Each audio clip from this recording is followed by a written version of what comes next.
Ayami found herself caught in an emotional love triangle. These days, people call it an entanglement. Sleep eluded her as she lay awake all night, heart torn between two incredible men who had touched her life in very different ways. Each one kind, each one meaningful. If only she didn't have to select one. Everything had happened so quickly. Her night to remember, a moment of passion years ago, had led to the birth of her son, Jay. And now, 6 years later, the man from that night, Mr. Johnson returned, pouring out his love for her with sincerity that shook her. She might never have walked away if she knew how deeply he had cared all this time. Yet, there was Tim. Steady, respectful, loyal Tim. He had stood by her side through hardship and heartache. At one point, she'd imagined marrying him. Their bond was undeniable. Her connection to both men was real, but very different. The next morning, Ayami made her way to see Mr. Johnson. Sitting across from him, tears welled in her eyes as she confessed. Their one night together had led to her pregnancy, and she had chosen to keep Jay a secret. She hadn't believed he would trust her. After all, most men would not believe that they had a baby after sleeping with a person only once. "But I'm not like them. My name is not most men," Mr. Johnson said gently. "You should have at least looked for a way of telling me." She admitted her mistake but explained that she had never dated anyone else. Deep down, she'd always hoped he would return one day.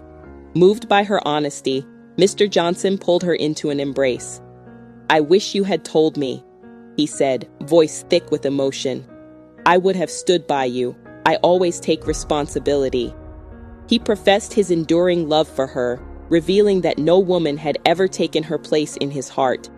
Ayami, her own feelings undeniable now, told him the same. They agreed to start over, to rebuild what they once had, and finally tell Jay the truth. Together, Ayami and Mr. Johnson decided it was only fair to have a candid conversation with him. Though visibly heartbroken, Tim listened with grace.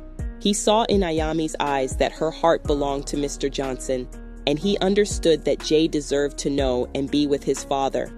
With quiet dignity, Tim requested a transfer, wished them both well, and walked away without bitterness. Tim remained part of their lives as Jay's godfather. In time, he found love again at his new branch, and he never looked back with regret. 9 months passed. Ayami met Mr. Johnson's family. Soon after, they were married. Mr. Johnson felt like the luckiest man alive. His son by his side, the woman he'd never stopped loving, now his wife. Every day, he vowed to make up for the time they had lost. To all the women listening to this, stay true to who you are, protect your heart, and trust that real love, the kind that's meant for you, will always find its way home. Amazing story. Follow, like, repost, and share, for I am posting exciting stories like this every day.